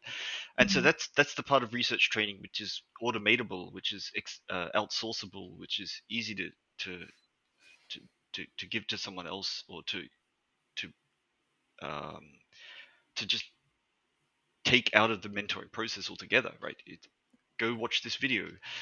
Have you had success with this? That people watch those videos or read those Y- blogs and then don't need to hear it from you personally? Because I've Yes, had the opposite. Like every time yeah, I I've could get written that. Yeah. some advice article, like people then want to talk to me and have a conversation because they want like personalized advice. And Mm-hmm. it's like, no, there's no personalized advice. I just keep saying the same thing over and over again. Exactly that. Yeah. So, Like, for but me, it people works a still little bit want that. better because I just say it with authority, right? I often Okay, get asked how to give a good presentation. I mean, right. I'm still unsure after all these years if I can, if I give good talks. I don't, you never know, right? You never know. Um, and I so, can't remember seeing any of your talks, but your lectures are good. So, well, um, I'm grateful for you saying that. I've been complimented, but what's sometimes you compliment people who are bad because you don't know okay, what to well, say. I didn't do that. But yeah. Yeah. No, not accusing you of this, but in the end, I had some tips that I learned, right? And so I just got sick of telling people, going through that half an hour discussion of how to create a good presentation. So I made a Mhm, video. It was the first mhm, video I ever uploaded. It's totally shit. It's the worst quality you can ever imagine. Um, but it has everything that I think is important. Maybe I revise one or two points. And so every time that discussion comes up, I just say, go watch the video. I'm not having this discussion. mhm. Let's spend our time on something more valuable. And so that's the part of research training that you can automate, right? Just watch the video on giving a presentation. Just watch the video on how to write an introduction to a scientific paper. So this is kind of related to what you were saying right at the beginning about Yeah. AI helping teaching, that it takes the weight of all of this repeatable stuff, and then you can Yes. focus on like just the stuff that requires human interaction. Absolutely. Yeah. Absolutely. I think it's possible. Uh, what people want though is they don't really want you to teach them these research methods. They want confirmation from an authority. Hmm. See, that's the thing. That's what we humans value. Give the value. This is where we give the value. The examination to have been examined on this topic by a human and been, given the stamp of you're a good XYZ student. Um, I mean, I that's agree that that's what individuals want, but also it's the yes, people who are going to be hiring those individuals that want of that as course. well. Yeah, they're lazy bastards. All they want is they want to make their lives easy and see that there's some metric that this person's better at, so they can just tick a box instead of actually Mhm. thinking about the people they're hiring. Yeah, I'm sort of a bit salty about the hiring process. Everywhere or just in academia? I don't know about anything other than academia, so that's Okay. one problem. Yeah. Certainly in academia, I think it's also broken, but I'm not the first to say this, and I won't be the last. So. I think it's similar, like out in the real world as Mm, well. I know there was some stage where like people were hiring a lot of self-taught programmers, and it's now swinging back that they pretty much just mm, want people who have the degrees for one reason or another. I guess because it's hard exactly. to evaluate people. Well, the way I had it explained to me was that the world ran out of programmers sometime about 10 years ago. They, at some point, they had hired all the programmers from India. Right. And Okay. so this is Steve Yegi. I don't know if you've heard of this guy. Yes. Yes. Yes. Yeah. Yeah, Yeah. His yeah, tech talk, whatever it's called, yeah. Stevie's tech talk. This, Yeah, I for love me, that. this That's is required awesome. watching. Yeah, Yeah. Yeah. Yeah. uh, Yeah. and he said we ran out of programmers, and so Yeah. but now we haven't. Right now, it's sexy No, to now fire people. there's Yeah, hundreds of thousands of people programmers that are unemployed. So yeah. It's bad time yeah. to be a programmer. Yeah, And in so fact, I loved watching that, but he yeah, really pushed like, you know, don't ask any questions, just go and learn how to program, go and learn how to Hmm. program. That's like the Hmm. most Hmm. important thing you can do. And like, 5 years Like later, it's like it not was true kind of wrong. because, Yeah, yeah. yeah, it's And kind in of bad fact, advice. he's Yeah. one of the reasons that it's wrong, because he's actually like working for one of those companies that's building these like coding, AI coding support or Yeah. whatever, Right. Yeah. like putting programmers out of a job. Co-pilots. Yeah. Yeah. Yeah, Copilot. Yeah. Yeah. I mean, Um, I don't like. I liked a lot of what he said, but yeah, that was the one dimension that didn't yeah. work for me. Yeah. I just need a snack too. Yeah. Blood sugar is vital. I'm going to take the opportunity to ask you a couple of questions because I think this is certainly interesting for people who might ever watch this to hear from your story, because I know your story up to when you were at IBM, and then we're out of touch for a while. So I'm just curious what's happened since you were working for the Big Blue. And It's a wrong hard moment to. to choose the question. Yeah. Um, yeah. So I quit in May last year, Mm, mhm, and I went to Europe for like 6 or 7 weeks to just like recover and mhm. see Yeah, family and stuff. detox. Yeah. Mm. And then I came back and started working on my company, which is Mhm. called Aggie Branczyk Enterprises, Right. which is I know, I think it's like a hilarious name because it's like so ridiculously grand for like, something No, that's actually like not a thing yet. I'm gonna do Um, a really stupid thing. I'm gonna interrupt and yeah, say yeah. I really freaking love the quote on your LinkedIn um, about people being in stealth mode and uh, women building in the open, and Yeah, yeah. that really stung me hard. And it pushed me to do some things actually. But anyway, please come Oh, back. interesting. Yeah, Interesting.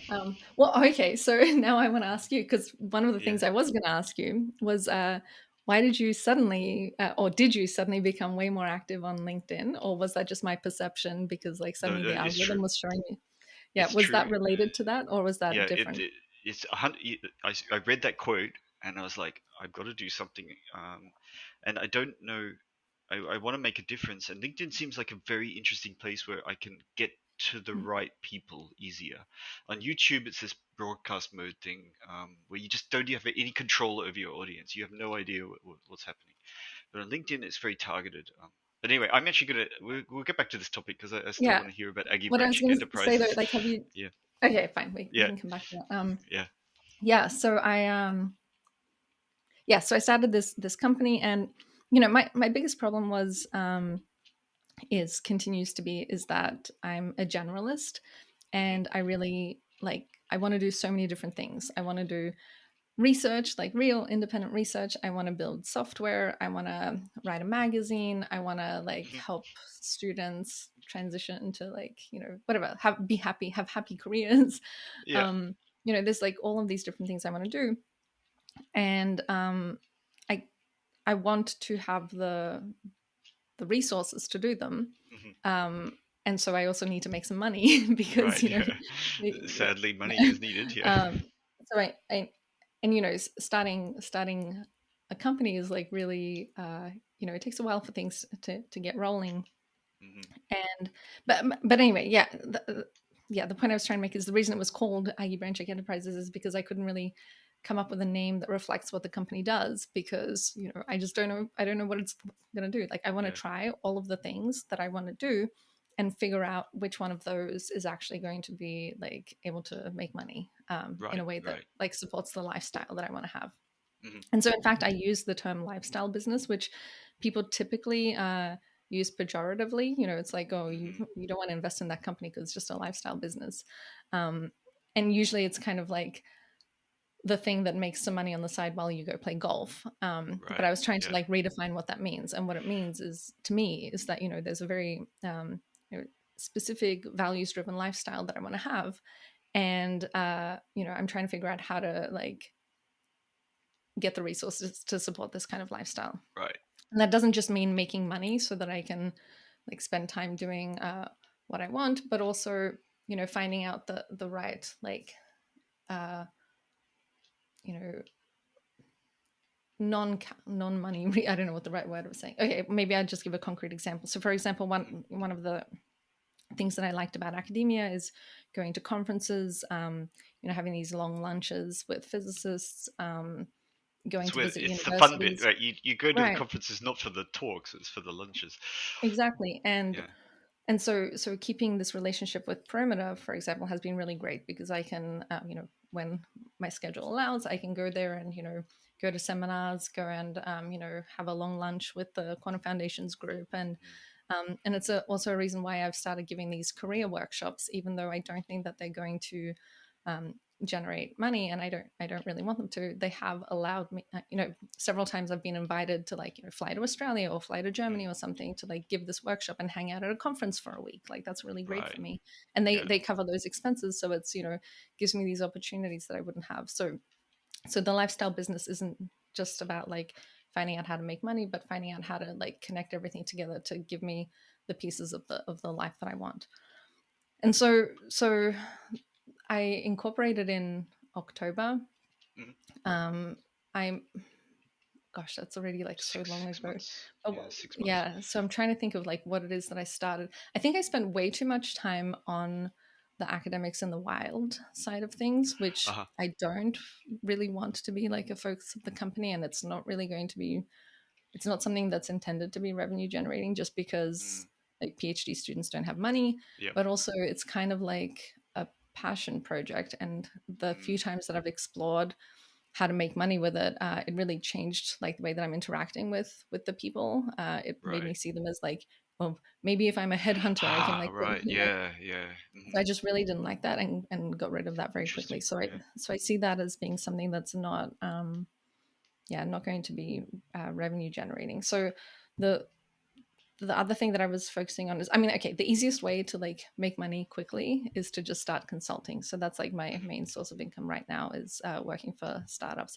Actually, doing something very similar to that thing that you seem to be working on for that new company, which I want to ask you about. You will ask me. Yeah. That Um. the deep tech Yes, the kind deep of tech marketing communications. company. Yeah. So this is kind of what I've been doing for other I see. quantum computing Yeah. companies, which I mean I think it's a great thing, and there's a huge space and a Yes. huge need. So it's very cool. I'm very supportive of the company that you're joining. It looks really cool. And yeah, and it's not the only thing that I'm going to be doing, but it's just what I've been doing so far. Okay. Um, I also started exploring this idea of creating this kind of underground slow news magazine on the quantum tech ecosystem, because I think there's Uh-huh. just a Yeah. lot of hype out there and a lot of I love it. I love slow news. Yeah, because fast yeah. news.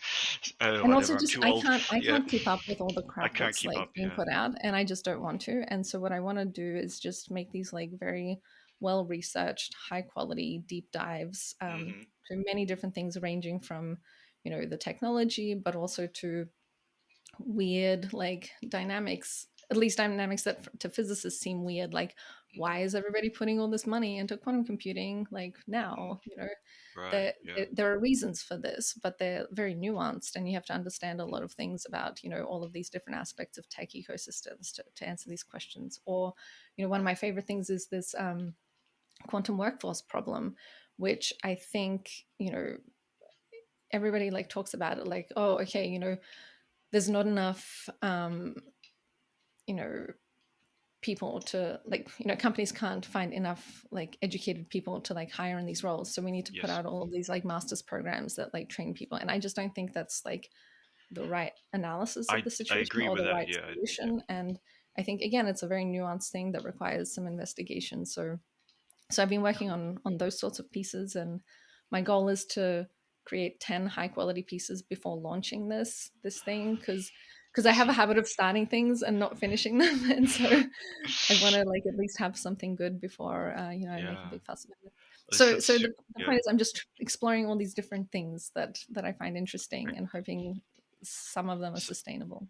yeah, it's a risk portfolio. I is the way I assess it.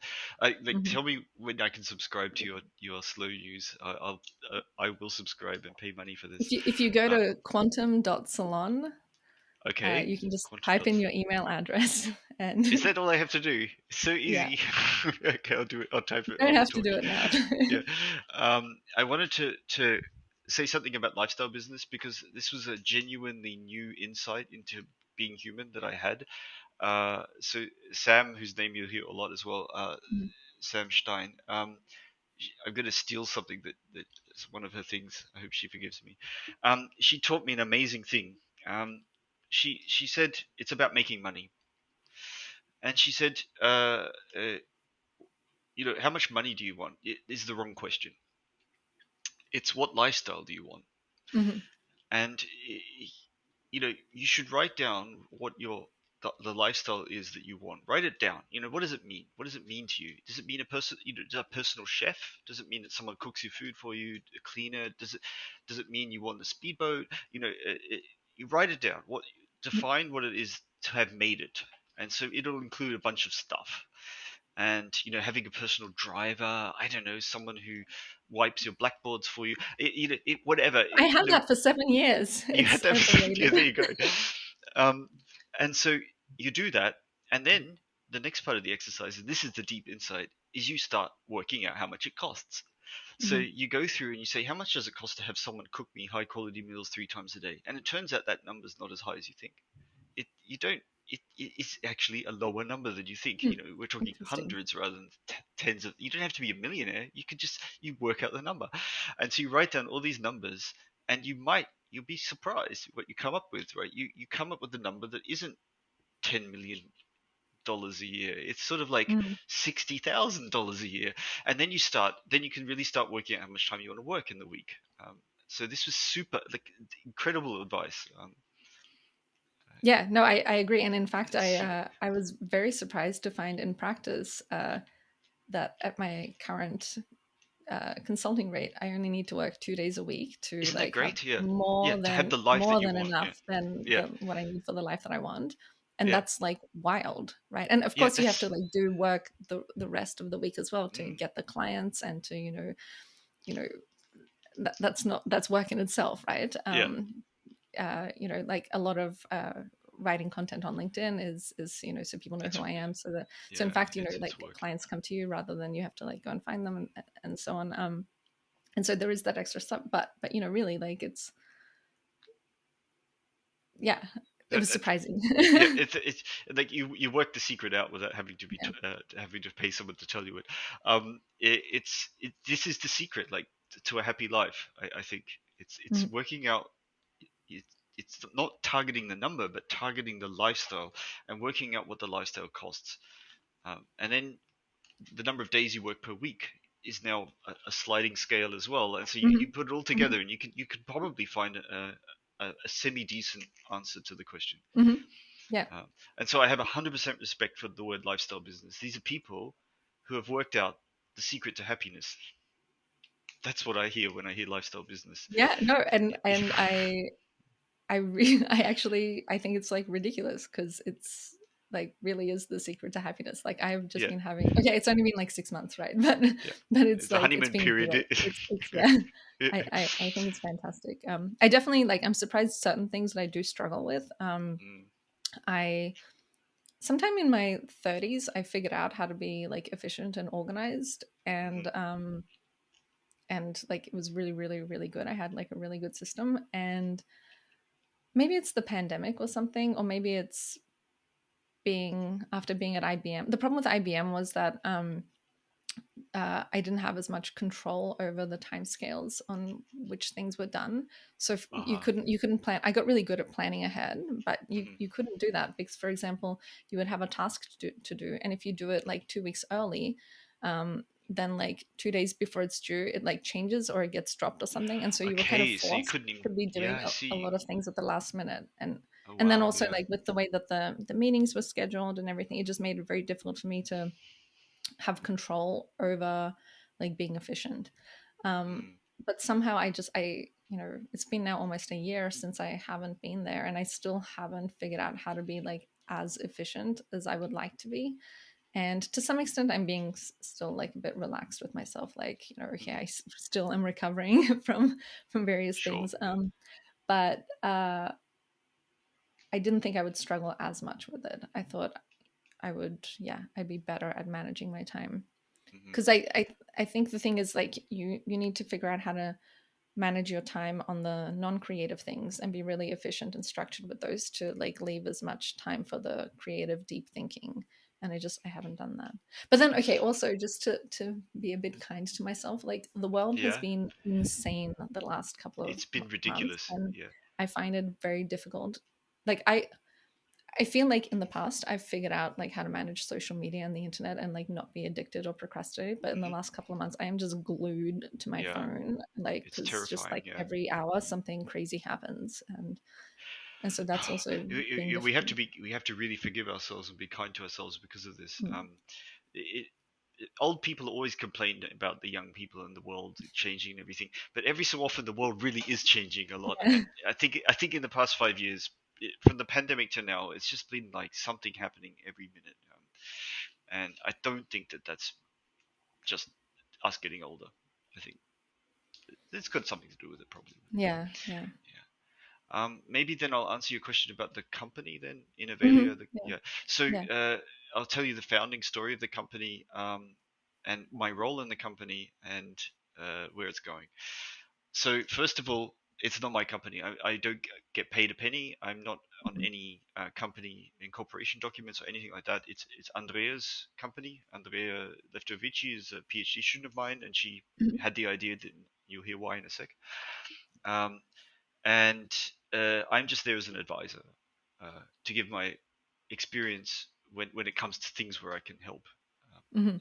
and I feel like I can do that meaningfully. Um, and so, what is the company and why, right? So the I sort of answer that in two ways. So about a year ago, we started the idea of that is to say, a bunch of employees of mine and myself had the idea to start a quantum company. Everyone had a quantum company. Why not? I want one too. I want to be rich as well. Um, I want one. I was jealous. But and we had an idea, and I think it's a damn good idea, and the product still is an excellent product.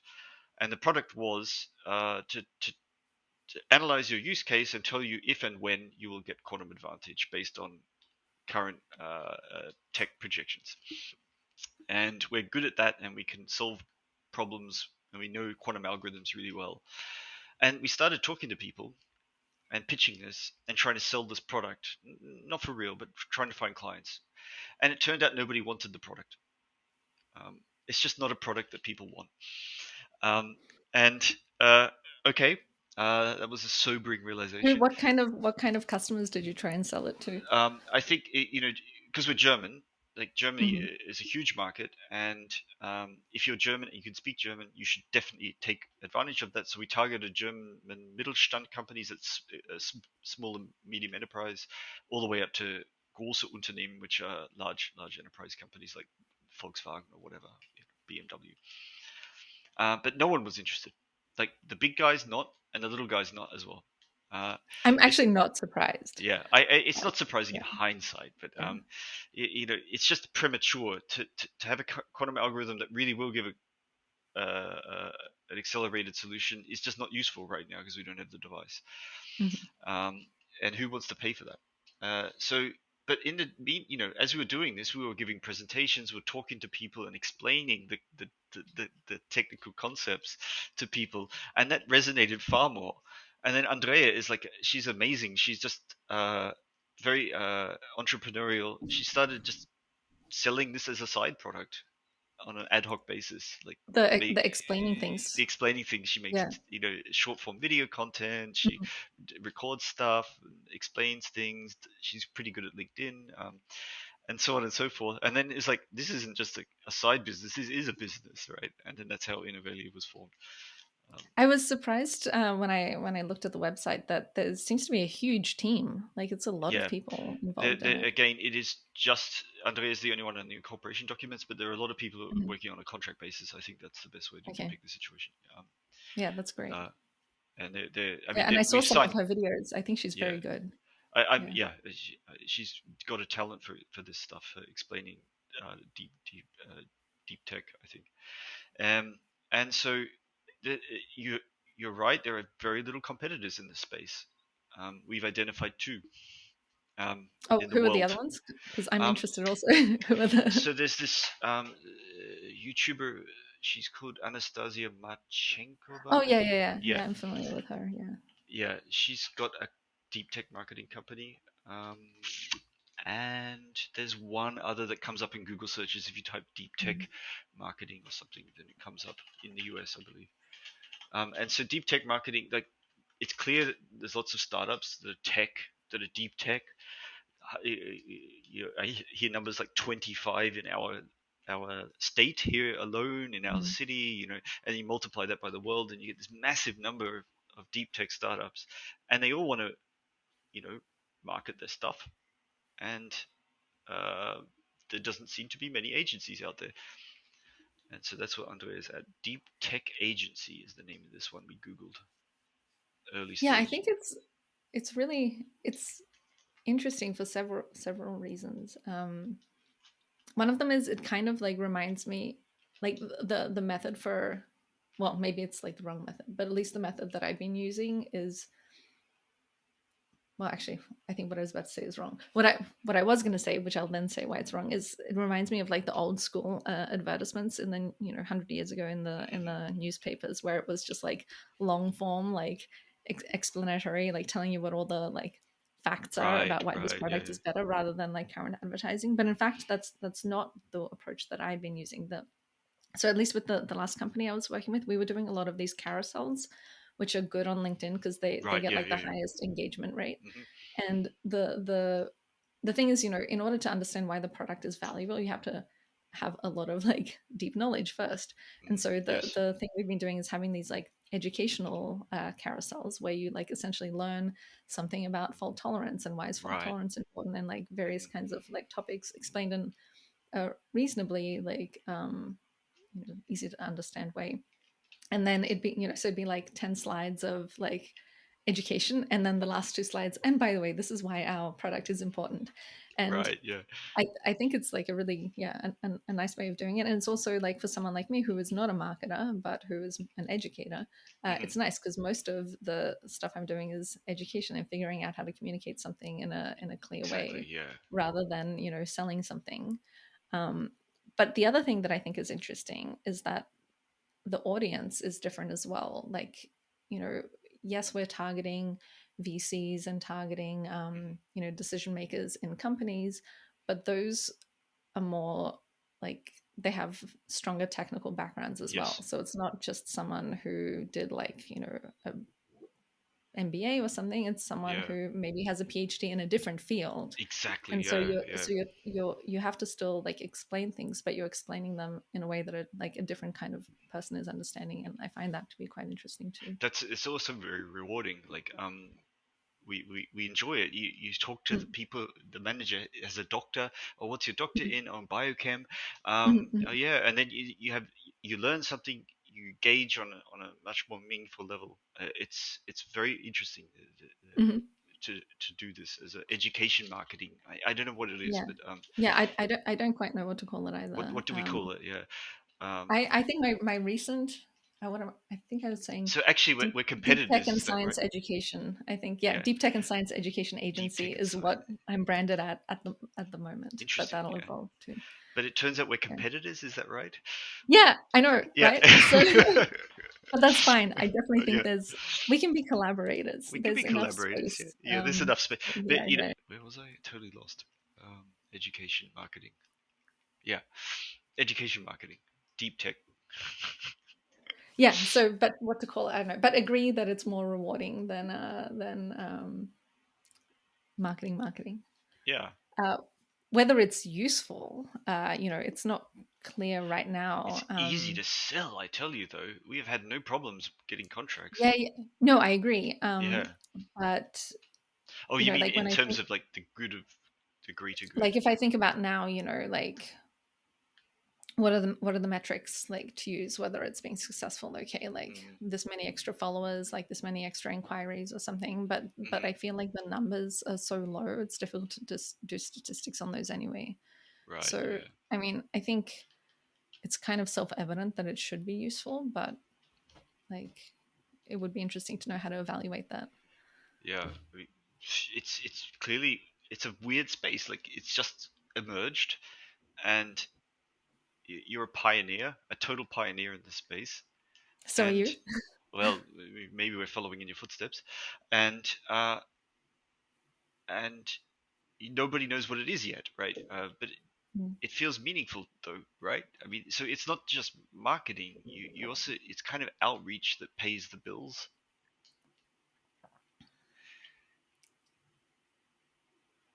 Well, what's the difference? Well, I think there's outreach that doesn't pay the bills. That's Oh, I see. yeah, which is valuable and important, and that many academics should Mhm. be I don't know, but I doing. feel like a lot of the stuff that I do, like not for clients, but I do just for myself, like that Mm. translates into like to To, use the word my personal brand, which then yeah, like leads to people wanting to hire me. true. So Yeah, I yeah, think yeah. it all somehow It's a somehow second order connects. effect. Yeah, yeah. Yeah. I'm a newcomer, so Mm. and also But very also, naive in this way. I mean, you mentioned that we're competitors, and like yes, in that little space. But I wouldn't say that's like the only thing that I'm planning Mhm. for, even like the consulting side of my Right. company to be Okay. doing. Like it just happens to be the thing that I was doing the most at because it's the easiest to sell. Mhm. But even it happened like with a client that like I started doing that, and then over time internally like changed as they like had um wanted help with other things maybe that were more internal or something, or like helping with Oh, I uh see. You can yeah, sort of transition software almost to software market documentation, management. or Yeah. yeah, or like strategy, or Mm. like pitch decks, like various things. Like so it's kind of like it's an easy thing to explain the value of, but i I don't want to be doing just one thing, and I'm good at a lot of different things, and so I kind of broadly see myself as like being like your friendly collaborator that Mhm. knows a lot of different things, knows the space, and is happy to like help you out where you need help. Right. So That's so great. I don't think there'll be too much overlap. That No, yeah. I don't think so. Yeah. Awesome. It sounds like you cracked the secret to happiness. That's what I think's the best thing I heard. Surprisingly, like what's the word? Hedonic adaptation is a real thing. Hmm.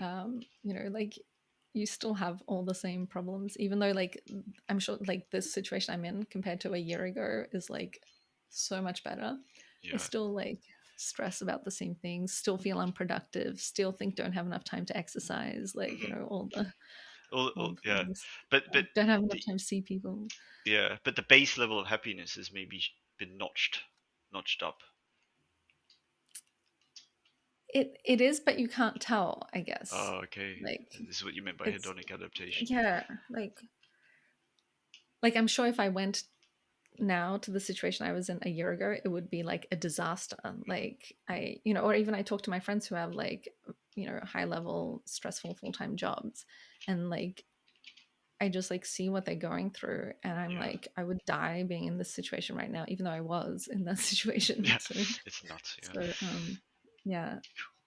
Right. So, Then so, are you expanding so enough that you? the relative thing exists, but I guess yeah, you just adapt to it, Yeah, and it's humans like are really becomes good your at new this, normal. right? Yeah, They just the new normal. yeah, We're for better or for evolutionarily worse. yeah we're evolutionarily programmed to notice differences, not things that stay the same. Um, yeah, but are you reaching the point where you're gonna employ people, like expand? I don't think I want the responsibility of employees, but definitely Okay, there'll be situations where I will want to outsource certain things. yeah. That's the other But I thing I learned of definitely, Sam is just like you should outsource to everything. Um, admin, anything vaguely admin that you can, you should outsource. yeah, I agree. At the moment, I'm not doing that though, just because I really value the hands-on experience of like learning how to do all of Yeah, those and it's things, kind of fun the especially first since time, right? it is fun. And also like if one of the things I want to do is being an advisor to people who own small companies, Mm. like I Okay, want yeah, to have the experience of like you having better like know. gone through the pain of all of those Yeah, things, even though it's the business I'm running is different to like a tech startup. I think just understanding all of these things like is, sure. although I yeah, I don't want to understand payroll, um But you but might yeah, want to understand how to solve payroll. yeah, whatever Like that you, means. I don't yeah, really who yeah. to talk to. Like, Mm. one piece of really great advice I heard was that if you if you have a problem um, and you can't solve it within like a minute, then the next thing you should do is write down a list of people who could tell you the answer, Mm-hmm. and then you get asked the question, why haven't you contacted them? Mm-hmm. So with payroll, like Right. Okay. How do you? Okay. So I'm changing topics back to yeah, like doing research, but so I don't know. I guess like I have I have like a lot of trouble just taking a paper and like reading it without like having some like connection, like some emotional yes, connection or something. Or and so my strategy always was, if I'm reading a topic, uh, a paper, something that I am not an expert in or whatever, I would just call one of my friends who's an expert yes, in that field and be yes, like, "Hey, explain that like paper to me," and then they would explain it, and then you have like kind of the big picture, what's important, what you exactly. can ignore, and then you read the paper and And whatever. it's trivial. and Yeah. and for the longest time I felt like I was cheating doing that because like my colleagues wouldn't do that. And then later I figured out, no, I wasn't cheating. It's just, I think it was when I left academia, went into the real Yeah. world and realized that that's what everyone does. They just like call their expert friend on like Exactly. any Yeah. topic. Exactly. It's a And so superpower. Yeah. so so it was a good strategy, but I feel like a lot of these like uh energy and time saving hacks or whatever are like Mm, looked down upon in academia because you should be certainly. doing the hard work yourself. Yeah. Um, I love. This is also something I'm happy to pontificate about. If it, I can't read anything. I get distracted after mhm. 20 seconds. I find it very difficult to read papers because they're so badly written as well.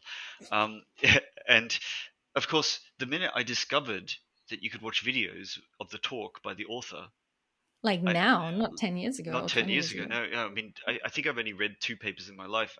The rest of the time I was just, I don't know. I don't even know how I got to where I got to be. I don't know how I made it. Um, but luckily I discovered that you could ask people and you could talk Mm-hmm. to people about a paper, and it was so much quicker to get the information that way because it's a two-way interactive proof Mm-hmm. when you Mm-hmm. talk to an expert. And uh, where was I going with this? Um, yeah, I discovered videos, and I was so amazed that I could play them at 1.5 speed, and then I could get the content of a paper while washing the dishes, like in 20 minutes. Right, right. And then when you read the paper, like you don't read it, you just say, ah, now I know, no, I skip this, skip this. Okay, that's the Mm-hmm. important equation. I'll spend all my time trying to prove that. Right, exactly. And ChatGPT is good at this too, by the way. Like it's Mm. really super good at explaining papers. Um, Tell it to download the paper, tell it to explain the proof to you, and it will give you a bullet point kind of summary until you build your social network up enough that you have expert Mm. friends. Yeah, No, like not that's everyone get, that's you know, very valuable advice yeah, for anyone who's listening. If yeah. anyone made If it to anyone like ever it makes 2 it to hours. timestamp 2 hours, yeah. Uh, I'm sure there will Actually, be. Yeah. Um, do you think we just put this whole thing out, like apart from the Yes. legal things that I'm going to cut out, Yeah. or you don't want to You break it just up dump into it. small like You know what you could uh, do? You firstly just dump it without even editing it, so that it's easy. But then, and I learned this um, from a bunch of things, you start cutting snippets out, and then you mm-hmm, post them as short form like TikToks mm-hmm. or YouTube Are we Shorts. going to make a new YouTube channel for it? Probably that's the right thing to do. Yeah, Okay. yeah, And is it just going to be called Aggie and Tobias, or yeah. like I'm happy for that. nerds unscripted? Or Yeah, unscripted. I like nerds unscripted. Yeah, Aggie and Tobias is like as a brand name, it's fine. But I usually like a name which says what it does. I mean, Aggie Mm, Branczyk Enterprises says what it does, right? yeah, it's me.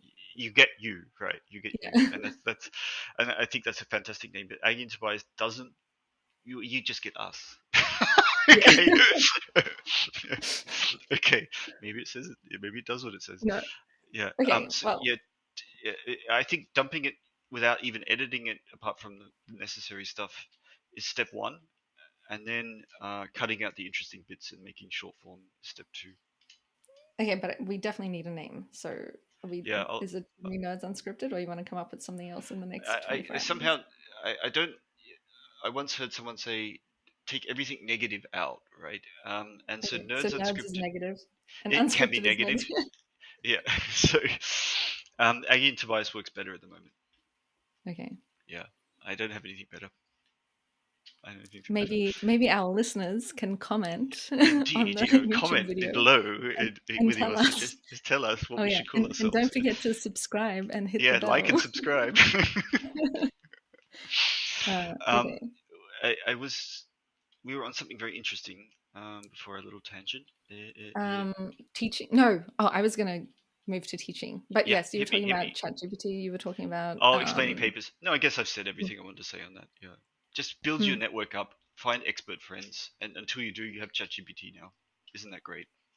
it's And like amazing. yeah, I just feel like I would have if I you mean, would I have. know you could still do that with textbooks, but if Yeah, I had like YouTube when I was a student and like when you yeah. didn't understand something, your lecturers and you can go watch 5 different YouTube videos that tell it Yes, from a different angle, and then you're like, yes. I get it. Like, oh my god. Maybe that's why people are smarter these days than when we were young. Yeah. Um, uh, yeah. So teaching, that's a good pivot point. Right. So, oh yeah, Yeah. yeah. So the reason I brought up teaching was because we were talking about hacks and talking about academia not liking them. And when I Mm, was teaching, I don't know whether this was just like self-imposed or it was really like the environment making me feel that way. But I felt like if you didn't write the lecture from scratch, like you weren't doing your job, even if yeah. you could like find something on some resource on the internet that you could use that would give a better experience for the student, like you would still choose to give the student the worst experience because you didn't want to feel like you were Yeah. cheating. You feel I don't know if you've ever dishonest, isn't felt it? that one. Yeah, I Yeah, yeah, felt that yeah, 100%. The yeah. first couple of lectures I did when I was in the UK, I insisted on doing it all from scratch, Hmm. and it felt so dishonest to use a textbook or something, right? Hmm. Hmm. Even Hmm. though, as you say, it would give a much more streamlined experience. And then at some point, I just realized, but they've done it already. They've solved the problem, so I'll just use a Hmm. textbook. Hmm. And quantum field theory, this for whatever reason popular video is based on Peskin and Schroeder, which everyone likes to crap on, but it's a good book. It, People immediately be disagreeing and saying it's a terrible book. It's a terrible book. It's fine. It's fine. And they've solved the problem of teaching it. And Hmm. just when it's difficult, use other sources, but otherwise lean heavily on any trick or tool you can. Yeah, And yeah, yeah. it's not cheating if it gets you ahead quicker, is it? Well, I Well, don't know. Some that's people why might people think it is. that's why people think it's cheating. It's unethical or something. Yeah, I don't know. I don't know. I mean, one thing you have to be careful about though is because I think you can do a lot of things with Chat GPT as well that get Yeah, you ahead quicker, but then you lose. It's like the same thing like when you use your GPS for like 20 years, like yeah. whatever you use map, you don't Hmm. know how to like get around You yourself. can't I feel navigate like it's anymore. just, Yeah, yeah. I yeah, feel like it could be the same thing. Like if you're yeah. using, Actually, even if you figure out how to make Chat GPT writing really good, which I think you can, I think you can. it Yeah. it losing your Maybe. ability to write is not a good thing. Yeah. Okay. You touched a heavy and important point.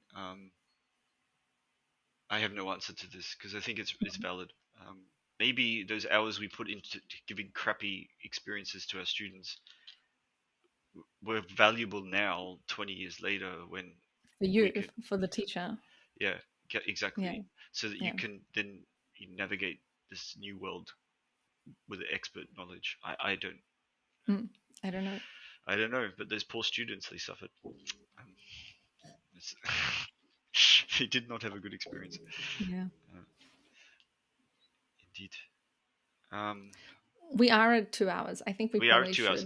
should. We shouldn't inflict anything longer than a 2 hour video on anyone. Um, yeah. So for me, I think this has been super duper. Like I've had tons of fun, Me um, too. and it went in ways I couldn't imagine. And I could only imagine that there'll be more fun things to talk about if we met up ever again.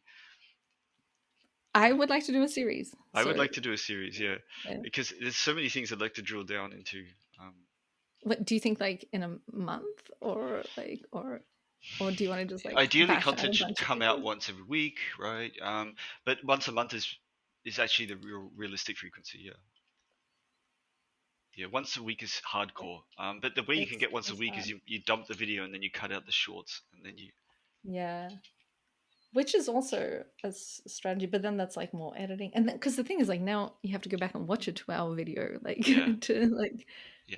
But you to have you using this thing has AI tools which will mm, transcribe the whole thing, and you'll be able to search mm, through the text. Right? mm, I mm. think I understood that from Yeah. the I marketing think so. info. I haven't played around with it yet, Yeah. but okay. Yeah. So once a month Anyway, would work is the realistic and optimal frequency, I bet. okay, cool. So yes, let's. So as I'm famous for saying, maybe this meeting is over. This meeting is over. Yeah.